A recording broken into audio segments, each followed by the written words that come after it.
So we're moving on to triceps now. What's the first exercise, Jeff? Close grip bench presses. A lot of people start off this early in their career, believe this is the main mass building exercise for tricep development. How close do you grab the bar, and how do you feel it affects your bicep development? I grab the bar usually about 6-7 inches apart because I can't get it too close because it bothers my elbows. So I keep it about 6 or 7 inches apart, and it's just a movement that I like to go really, really heavy on. Now, when you're doing close benches, and I say this because a lot of people, make this mistake. Do you keep your elbows in, or do you keep them like out, flared out to the side? No, I keep them kind of flared out to the side. Now, some wisdom would say that you maximally stimulate your biceps when they're kind of tucked in more, and when you kind of flare them out, it tends to isolate more of the inner chest. Do you ever vary the angle on that? No, like the way when I feel, if I bring the elbows in, I feel more in my chest, more in my inner chest. The more I flare my elbows out, I feel more in the triceps. Okay. Everyone's body is set up physiologically different, so the kinesiology may be different. Chris, how do you feel about this?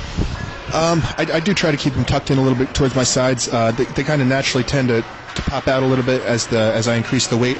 But it's a little give and take in the beginning. I kind of isolate it a little bit, but then as a mass building exercise, you got to throw on a little extra weight, and if your elbows are going to come out a little bit, that's just something you got to sacrifice.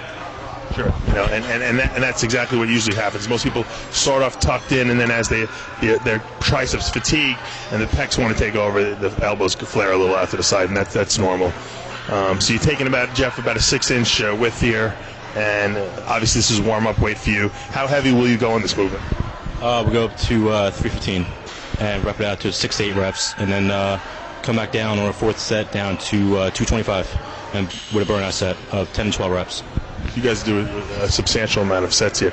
Now, how do you guys structure how does John structure your workouts as far as where is triceps in relation to your chest workout? Usually do about 3 days apart from each other because you need about 36 to 48 hours for each body part to rest. Given that formula, how many times a week do you train each body part? 1 time a week. Once every 7 days? Yep, correct. And how many rest days does John give you a week? 2 days. Usually our rest days are Wednesdays and Saturdays. That's pretty much what I do. So you're doing like a 2 day on, 1 day off, 3 day on, 1 day off type of regimen? Yeah, it's 3 days on, 1 day off, and 2 days on, 1 day off. Okay, good. How do you like the facilities here, Chris?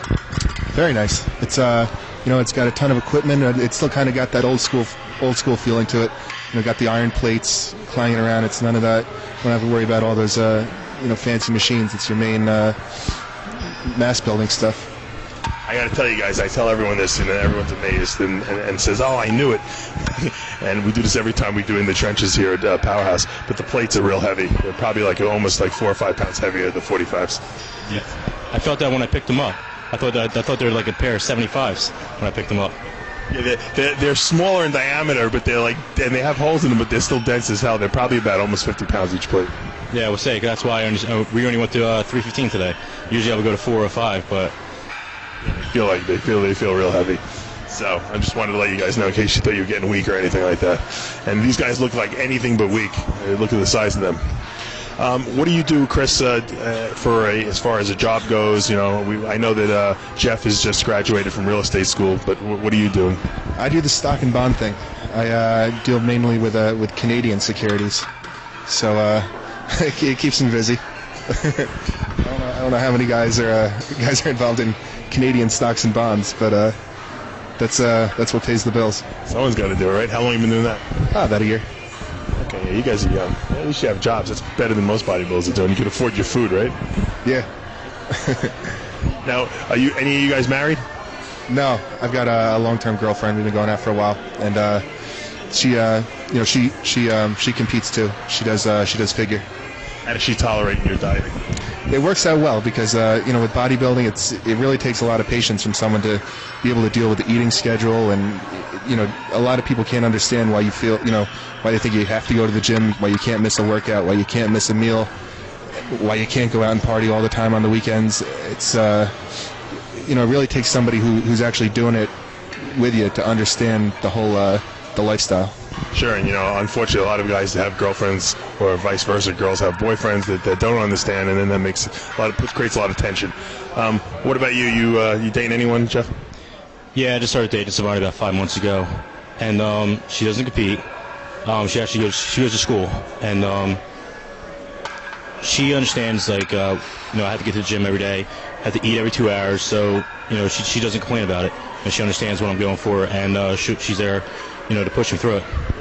Good, you guys are lucky. All right, we get some serious weight on the bar here. We got 315 on here. Jeff, walk us through, what you're thinking and what you're feeling when you're going through the set. Before I pick it up, I'm thinking it's a heavy weight, and just want to get through my set, 6 to 8 reps, and you're moving that bar pretty effortlessly, and I know you're taking a thumbless grip. Do you ever fear that maybe the bar will fall out of your hands or anything like that? No, I've been doing that way for so long. It's just a habit. What about you? Do you use a thumbless grip? I didn't know. Yeah, I use a thumbless grip too. Usually with close grip, even if my hands are a little bit closer, it feels like it tweaks my wrists a little bit if I'm holding the bar too tight. So it keeps the inside of my wrists a little bit looser and keeps it from cramping up from inside during the set.